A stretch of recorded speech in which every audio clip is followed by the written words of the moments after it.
I'm Matt McCourt with another story of another lineup of wild dogs. This one went to Germany, which was a dream of mine since I was hooked up with the guys in Germany, like Jürgen Hegewald of Hellion Records, and by King Fowley.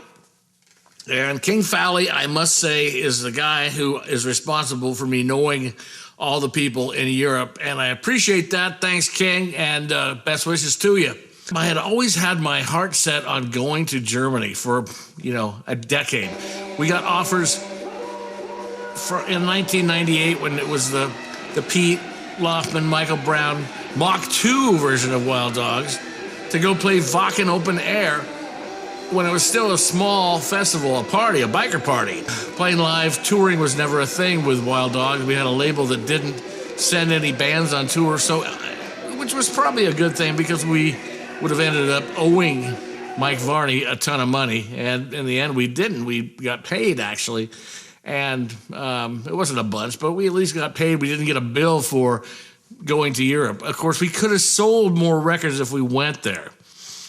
I kept getting a lot of emails and stuff from Europe for all this time, and MySpace was happening at the time, and I had a lot of friends in Europe and a lot of friends in Germany and Holland. When I went to Amsterdam with Steve Broy from the Mentors in 2002, we stopped at a record store, and there was a display it was my display. I was just blown away. We just stopped in there waiting for a train, and this guy had Wild Dogs, Dr. Mastermind, and I said, hey, I'm that guy. And they were like, no way. I said, look at my eyebrows. And they had a whole case of Matt McCourt. It blew my mind. And really almost brought me to tears, actually. Somebody recognized it, because I'm working a minimum wage job at the time, writing parking tickets for a college, and had really nothing going for me except recording, and that's the only thing I lived for. My cat died. It was just a lousy time in my life, but there was bright spots, and this was one of them. Here, I get a call from Noity, a contact from Noity, and he says, we want Wild Dogs. You should contact Jürgen Hegewald and get onto the Headbangers Open Air Festival for 2008. Now, this is 2007, the year right after it ended. It was the summertime. And I had just put together this Motorhead tribute band that had Jason Moser on guitar and this guy named Tim Hasty on drums. We just went out and started playing. Boom. Well, about that time, I got this notice from Noity. It said, if you put a band together, you could get booked in Germany at Headbangers Open Air Fest, which I'd helped Jürgen. I'd emailed with Jürgen quite a bit, and I had helped put together Culprit and a whole bunch of other bands that they asked me, hey, do you know how to get a hold of this guy? And because of my publicity work, I was connected to all kinds of people, and I knew how I helped put together a lot of reunions that played at this festival. Well, they wanted me to come over and meet me, and so Noity said, get a band together. I said, well, okay, I got a year to put something together. Well, Troy Stutzman had come over. So anyway, they booked us at Headbangers Open Air before I even had a band. So I had to put together a band. And I got Troy Stutzman on drums. He'd come over. I've been in a group with, I know Troy forever, man. He lives around the corner from Mayhem. So when I was always over at Eric Olson's house, the guitarist for Mayhem, Troy would live behind them, and he was always hanging out, and we would he had this huge Greek family, and we'd go to parties, and, Vidmir beer was new, and say, man, we got to get in a keg of Hefeweizen. Troy has stopped drinking since then, but he was very excited at the time for this keg of Hefeweizen beer. So anyway, he came over to look at my roof, and we played in a band called Purple Herman, a blues band with the amazing guitar player Howard G. And so, I've always been friendly with Troy. He's a great guy. Troy Stutzman is really one of the best people I've ever known in my life. Troy Stutzman, a great drummer. He's not a Dean, but he is a Jamie. And I said, hey, Troy, I got a gig in Germany if I put together a band They'll pay for part of our way there. Okay, coming up here, the guitarist, the amazing guitarist, Robert Robinson. I called him up and he said, oh man, I'm a family man. I'm a construction guy. I don't play music anymore. I don't want to do this. I go, but dude, it is a trip to Germany and it's pretty much paid for except for about $300 each. So if you can pay $300, we can go do this gig and we can play in front of 3,000 people. And Robert's band, Love Load, was, they would, in 1986, I think they were called Passion Fatal then, but they would back me at this club called The Bone above another club called Eli's, and they would play all dogs because our manager, Mark Miller, who owned Horseshoe Music, said, hey, Matt, you should go do some gigs just because, he was really great, Mark Miller. And these guys would play the Wild Dogs and Dr. Mastermind songs, and I would sing.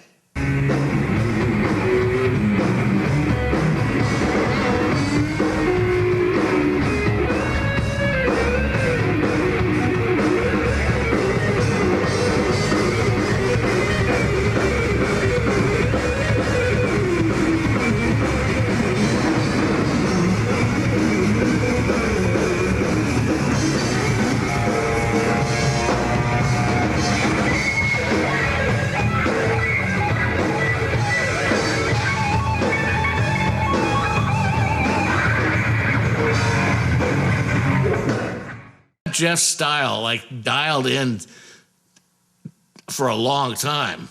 And so Robert, I said, come on, man, you can do this.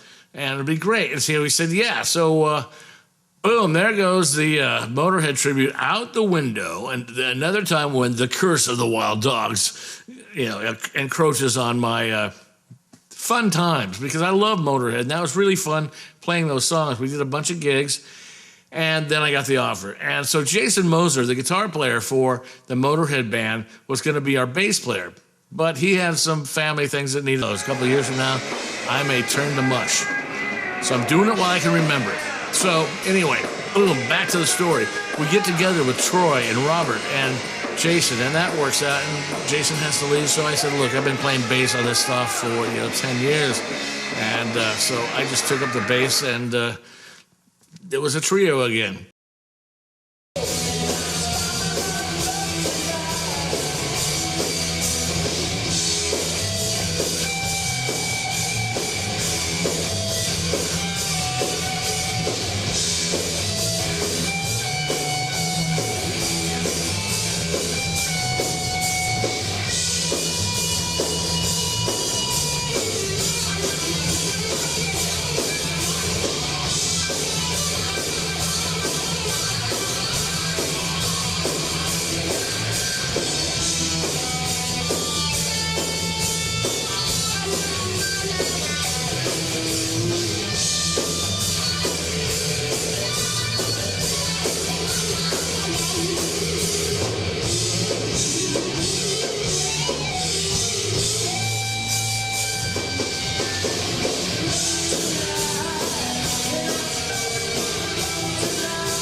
So we got our show together. We played probably a dozen gigs, once a month probably.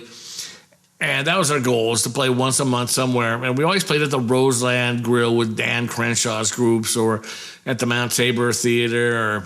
And So we were pretty polished by the time we came to the departure date, which was July in 2008. And we show up to Germany, and I'd already traveled to Europe once. Oh, hear that sound? That sound is somebody buying a U.S. metal record off eBay. That's my favorite song in the entire world. Cha-ching. So if you want some CDs, like the Live at Headbangers Open Air, live in Germany, by this lineup, you can buy that at eBay. Go to usmetal.com. And I'm leaving this in here because, hey, when does that happen? Thank you, whoever you are. Thank you. I'm leaving that in too. Let's see who it is. Oh, Atomic Thunder. Atomic Thunder. That's a newer record. So thank you very much for doing this. But I can't see it. Wow. And that's only $4.99. At CD Baby, it was much more. I sell CDs at eBay cheap. Wholesale prices to everyone. $4.99, $6.99 is the top one, and that's 2 albums, 2 Wild Dogs albums on 1 disc. Okay, back to, we show up in Germany, and Robert's never flown international. I've done it once, and man, the Mentors guys and Kill Alan Wrench, I went to Europe and met them there. I was suffering from jet lag for the entire 12 days I was there. I mean, I was messed up. By the time the night before I left, my eyes were down here at my chin. And it wasn't because I had such a party time. It was just the time difference messed me up. And I didn't drink on the plane this time. And so I was prepared for this. So we show up to Germany. We go to the Wiith and meet Horst and Etta, who owns this dairy farm turned into a bed and breakfast kind of a deal. And man, the breakfast was amazing every morning. Perfect. Poached eggs. I'd never had poached eggs where, you have to crack them, but inside the yolk is still a little bit ruddy. Oh, it was amazing. Those breakfasts held me over all day and all night at this 3-day festival called Headbangers Open Air. Deadly Blessing was there from Philadelphia. From Philly, as they said. They all look kind of like the Way Outs. It reminded me, I just kept cracking up because it's like Evil Genius come to life. They all have the same haircut. They're all black hair. They're all kind of Italian. And kind of Italian. Is there such a thing? And we stayed with all these people. Like that person that took this awesome picture of me. The most awesome picture in my entire career. They were staying in the same 5-bedroom apartment kind of thing that we were staying in, and man, I can't remember right now. So I'm keep going off track here, but that's okay because it's kind of fun. Because it was 2008. That was 12 years ago, and I remember it really well. Well, most of it. I had hooked up with these guys from Lubeck, Andel and Dirk Horman, who owned the Wild Dogs record just as it came out on import in Europe in 1982. And they met us here at our first gig, which was called Planet Alcin. And I don't think we have video of that, but I got a lot of pictures. And so we show up. Robert gets held up in Frankfurt Airport by a machine gun guy, a little guy, a soldier, and they want to know what his pedal is. It's a wah-wah pedal, And this other younger guy is telling this guy, no, it's okay. It's a wah-wah pedal. And what? It's a wah-wah pedal. He kept doing that. Like Jimi Hendrix, wah-wah. And he's like, who? So we go to the next plane and go to Hamburg. And we get off and we go to the Wiith with Etta and Horst. And they said, take a nap. You got a gig in 3 hours. So we take a nap and we got to get up and they drive us to the show. Well, actually, we rented a car and a Peugeot, and Troy was driving. And so he drove us to the gig and we found the place. And it was like 192 degrees in this place. I'm not kidding. It's 192. I felt like an astronaut in one of those tests. It was so hot. That's how hot it was. It was astronaut test hot. But there was all these people that knew this band, especially Dirk Horman and his friend Shorty, who was like 7 feet tall. And they came in their caravan, which was what we call a motorhome. And Dirk turns out to be a wheeler dealer guy. And he's like, I love Dirk, man. We're still friends with guys from that trip. And I met I met all of my MySpace friends during this trip, all 570 of them. It was amazing. We played the gig at Planet Alcid, which used to be a steel factory in World War II, you know, and yeah, here I got some shots. There's like this huge facility in Itzehoe, Germany, where Jürgen Hegewald's stores, and that's the same town that Wacken Open Air is held. And this place is used to having 100,000 people the week after we're there. So we do this gig, and it's this concrete room, and it's hot as hell, and we play our set, but the people won't let us get off stage. And they say, no, you're not, do you know any covers? And it's like, well, we played all the songs, we'll play it again. So we played most of the set again. And then I said, people were calling up songs to us, like Judas Priest tunes and all these other songs. And so Robert has been in cover bands for his whole life. He knew all of them. And I just faked it through it because I haven't been in cover bands all my life. But I knew the songs sort of, you know, like I kind of know my songs sort of. Oh, God, I need a teleprompter. I really need one now. I can hardly remember what day it is. But we're playing along, and Troy's like, I look back at him, and, you know, Troy's not going to run a marathon and win, I'll tell you that much. He looks like a dripping wet terrier at this time. And he's like, man, I can't do this. I go, okay, fake a heart attack. Pull a Fred Sanford. You know, Fred Sanford used to go, oh, he'd fall down. So he did. I said, just fake it. He plays, and then he fakes a heart attack, and he falls over and knocks over most of the drums. And I yell, is there a doctor in the house? And they say, yeah, Dr. Mastermind. Which, you know, really petted my ego like crazy. So I'll check him out. And no, he's dead. We're going to have to quit. So that's how we actually got off stage. But Troy recovered quickly enough to spend an hour and a half doing autographs. And he was like, well, we're not, you know, the guys in the band.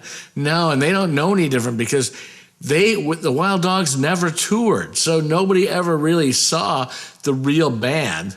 Just guys in Portland and Seattle, and some people in San Francisco who had forgotten about us when Metallica came around. True story. Brian Lou, the whole KJ Dowden, when Metallica and Slayer came, it was like, whoosh, delete those old files. So we do the gig. We finally get home about, 4 or 5 in the morning, and then we're not scheduled to play at Headbangers Open Air until 3 days later. But to get us up, we have breakfast. I get up, I have breakfast. We all have breakfast. And I go to the festival, and it's out in the country. It's out in, you know, sheep farming area. So it smells like sheep shit. The camping area is right next to a sheep farm. And it's on a farm. Thomas' family owned it. And it's a really cool thing. It's like the hugest backyard party you could ever be at.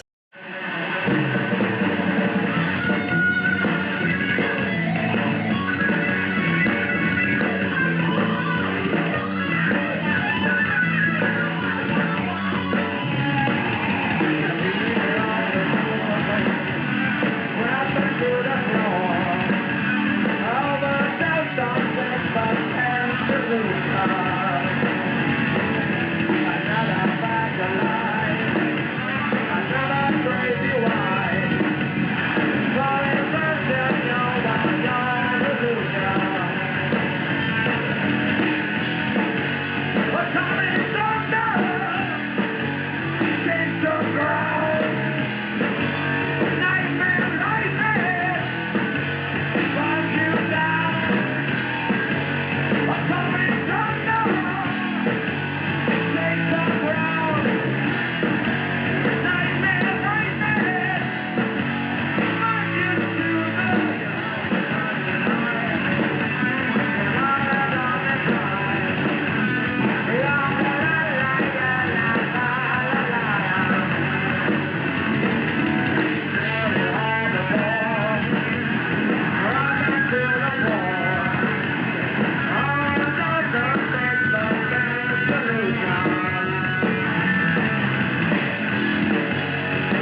waited 25 years to come and do this. We did the show, and it was great. We made a record out of it called Live at Headbangers Open Air, live in Germany, Better Late Than Never. And then we had another gig. So we played 3 shows in that week. And the last one was in Hamburg. We get kicked out of the hotel. Wasn't really kicked out. Time to go. You don't have to go home, but you can't stay here. We got to go to Hamburg because we're going to leave the next day. We're going to play this gig, take a quick nap, and then go to the airport.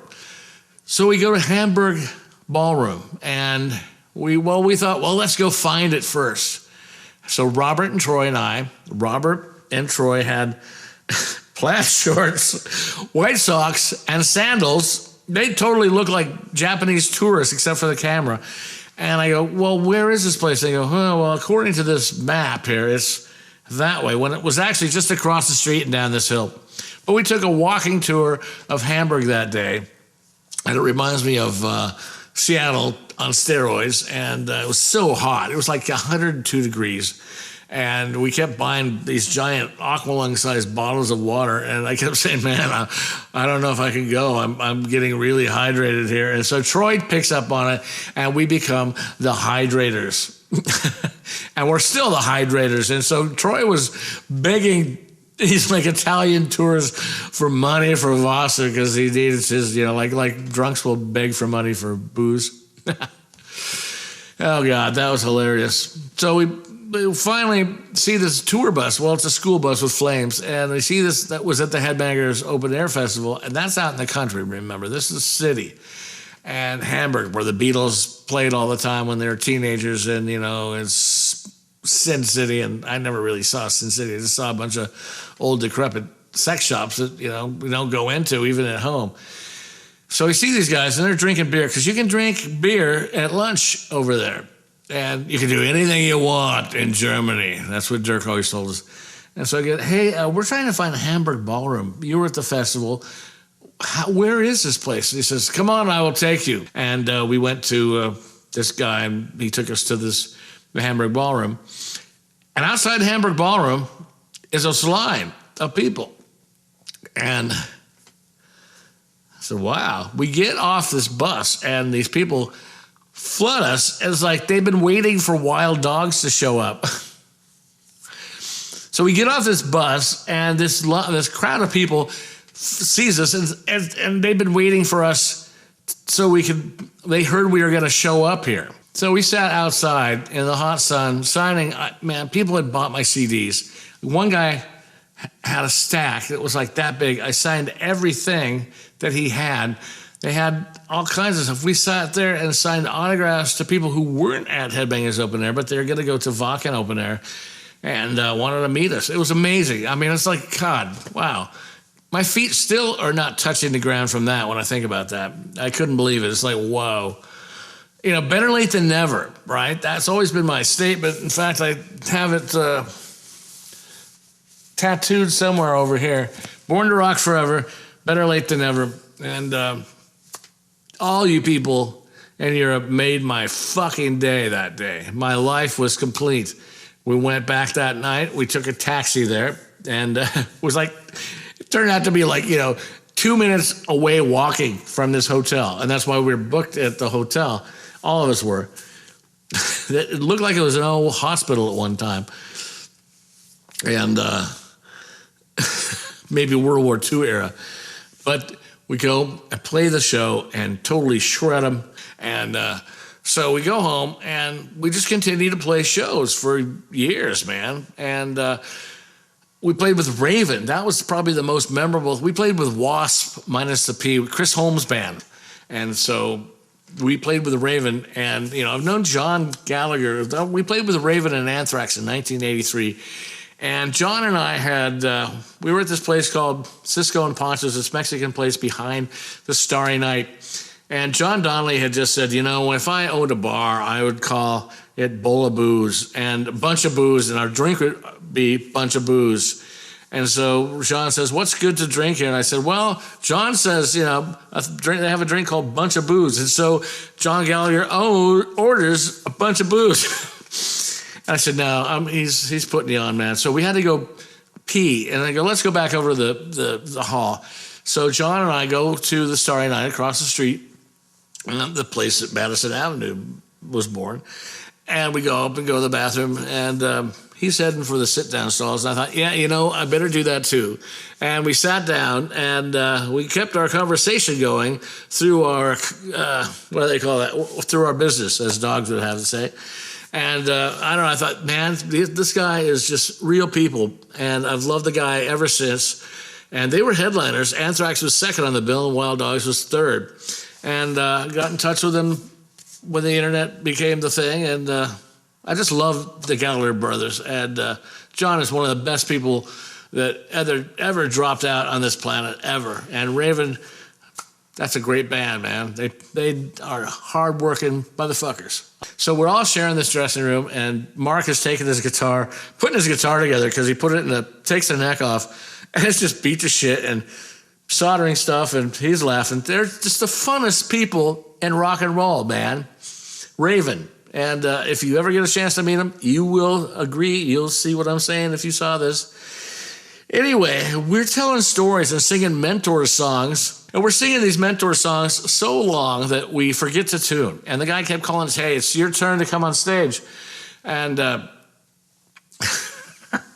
we get up on stage, and about halfway through the first song, I say, stop, wait a minute. We forgot to tune. We were having such a good time backstage that we forgot we had a show to do, and we forgot that we needed a tune. So we are so out of tune. We tuned up and then did the show, and we got some good video. Hey, let's go to some video from the Raven show in 2010, October 3rd, actually. I remember the day. It was great.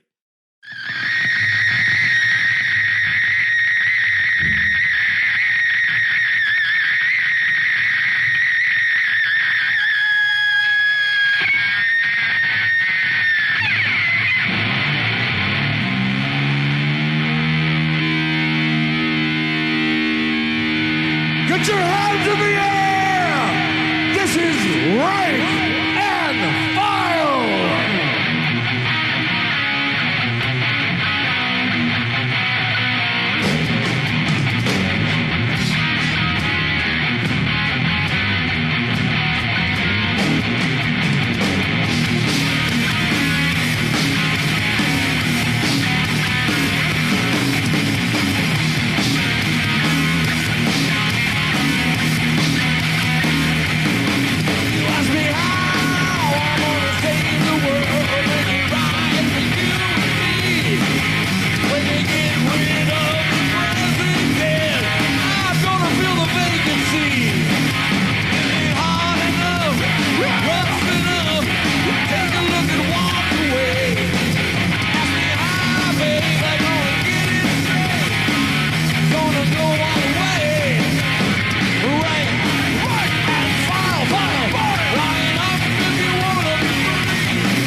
I was also doing the Ace of Spades after that. And so I was playing with Vito Sin from the band Sin and Bang & Moon.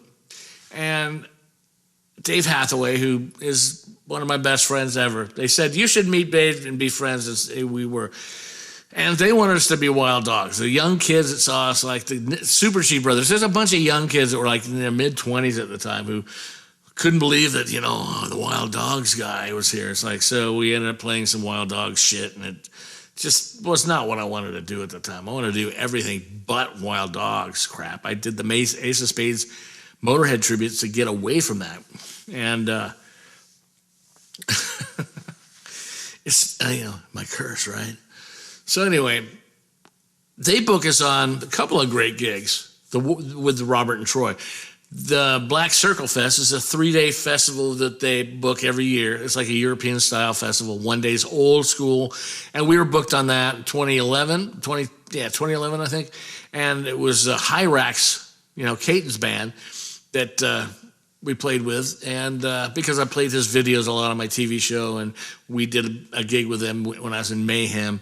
And anyway, it was like old. And the guitar player for Neil Turbin's band, Mike Guerrera, he was in the band at the time. And so I just hung out with him a couple years before that. Hey, man, and then what happened? He was so funny. He loves my stories. So we played that gig. I almost died when we did that gig. But we had some great shows. It was so hot in there, too, man. It was like 103 degrees. But Brian Allen, who I got a gig singing for Vicious Rumors not long after this, he came up and did a Judas Priest song with us, Metal Gods, I think. And it was pretty good. And I got to...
Okay, when nature calls, it seems to call collect.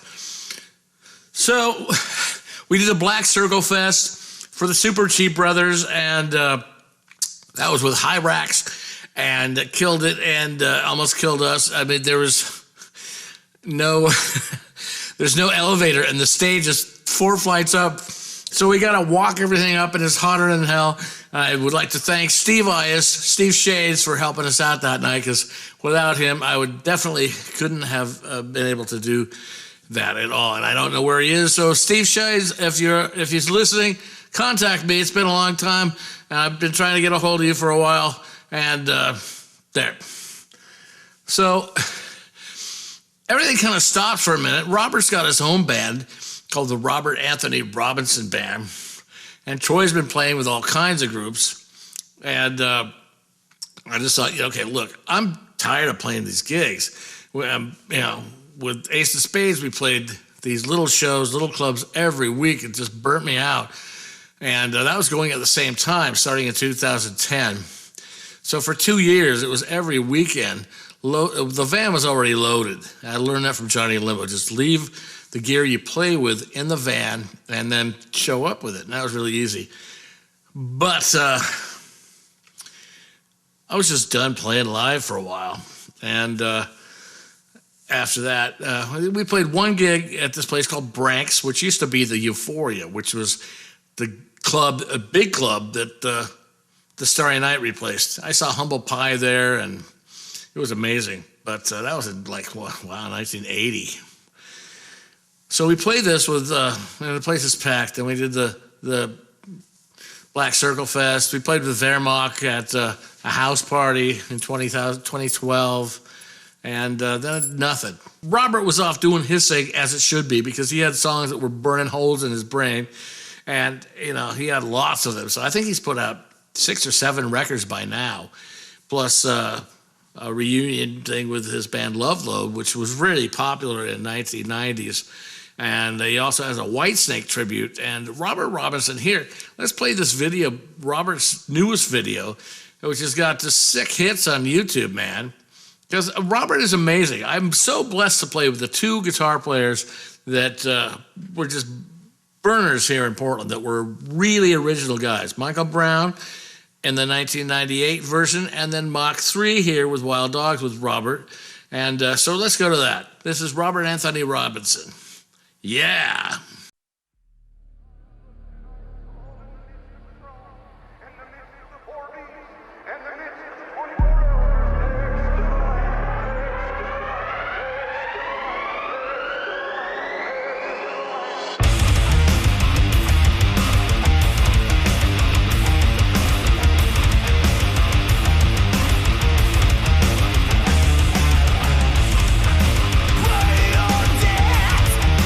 No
along the way here, this guy named James Beach is writing a book called Rusted Metal, which is about the Northwest 70s and 80s metal and rock guys. It's like a encyclopedia of heavy metal and rock and stuff. And I've tried to get into as many as I could. And I've so far, Wild Dogs or Matt McCourt has an entry in 26 of these books. I'm here to leave a legacy.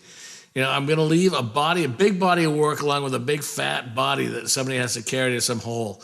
So that's my motivation. I'm never going to make $1 million. I've never made a living ever playing music. I've never been able to make enough to pay rent playing music. And I can barely do that working 5 days a week, humping, thousands of pounds of paper. But hey, I should have taken Andy McKay's advice and worked in publicity and moved to Los Angeles when he gave me a fucking job. But no, I wanted to be a rock star. Hindsight. Hindsight, yeah, you can wipe your ass with hindsight. So anyway, James Beach is putting on this Northwest Metal Fest in 2018. And we hadn't played together for a while, but Robert and I and Troy are like magic. We get together and boom, it's just like we never stopped. And we got together and rehearsed for a few months and tore up my voice because I noticed about right before Robert, we had to tune down to D. And I'm really a 440, a regular standard tuning guy. It messed me up when we dropped a half step down for Man's Best Friend. But my throat was just tore up between the Motorhead stuff was pretty easy, drop D or half step down. But between that and dropping it down a whole step, it just killed my voice to where it was bleeding. And I did the show. We did 2 shows that weekend. And one was in Portland for Chris Nucula, the guy that puts on the Famine Fest. And that place was packed, the Twilight Room, and made $400 there. And then go to Troy's house, and I would pull up because Troy's going to drive. Troy had a van. I drive up, and I see this long hair and this ass attached to Ken Goldstein. And he's got his head in the hood of Troy's van, fixing it because it's got a broken water pump that happened on the way home from the night before gig. So we get to see, he fixes it, we say thank you, and Ken Goldstein was an Evil Genius bass player. And so we go to Seattle, we make it to Seattle, and I'm just tired as hell because it was late when we got home, and, I don't think I could make the touring thing. I'd die the first week. So we get there and play the gig, and there's everybody, from Seattle, except Culprit, which was really weird to me. And we played the gig, and it was great. And there's Roger from Cruella. Cruella played there that same night, and the other room. And I think Glacier, which is another band that just has a singer. It was like the third singer. And he has a bunch of guys from like Midwest that are the band now. And so anyway, we do the gig, and my throat's bleeding. My throat was bleeding before. I could taste it. It was like, I might get a sore throat. But I sang amazing. So we got some footage of that, which I kind of figured was going to be the last Wild Dogs gig. I'm just done with this, Come on. It's like, how old am I going to have to be, Lemmy can pull it off because he never changes, but this is just, I'm too old for this. I don't like doing it anymore. So that's what the deal is. I wanted to do something different a long time ago and keep coming back to it. I can't turn it down. It's it's an addiction, I guess. So after this gig, there's all these gigs that were coming up from James, and hey, let's play with Cruella and Glacier. It's like, no, really, the Wild Dogs era was the best one, was the original group. And the only reason I put anything together later was to try to entice Jeff into doing it with, me but Danny, and it just never worked. It never worked until I went to Germany in 2009 on my own. And then I got a call when I got back. Hey, just thinking about old friends. It's like, we're not old friends, buddy. There was a Snake Pit magazine article that came out that just totally, speared me, and total lies. The story of how I got replaced in the Wild Dogs was bullshit. I've been very open about that, and I have nothing to hide. History is history. The way it goes, it goes. But I guess if you have enough pretense, people will believe you. And it's not that I'm not friends with Jeff. I just don't want to be around a guy, okay? I have better standards now. And 2010, the reunion with those guys really drove that nail into the coffin. It's like, no, they're no different. They're just better at hiding what jerks they are. Danny died a few years later, and Danny was like the worst. He wanted to sue culprit. But that's a whole different story. And so I was just done, right? So this was the last Wild Dogs show I ever wanted to really do, was a Northwest Metal Fest. And so let's take a peek at this footage. And thank you very much for putting this on TV that night. And, well, I guess that's going to wrap it up, because I'm done doing Wild Dogs, and this is the final episode. And it was a good one, a great couple of days. So thank you. I'm Matt McCourt. You're on usmetal.com, US Metal TV on usmetal.com, and all the records are available. There's 36 titles that I've put on. And you can see it if you go to the usmetal.com homepage and look down and see the catalog, and or just there's a band section that has all the bands I've done. And please, I invite you to usmetal.com. And thank you for showing up if you're watching this on my website. It's the Museum of Fat Matt. And because like I said, when I die, I'm going to leave a big body of work, not just a big body. And I'm going to leave you with that. And so thank you, and thank you. Good night. You're awesome. How about if we do one song before that? This is off the first Wild Dogs record. Came out in 1982. It's called Two Wrongs Don't Make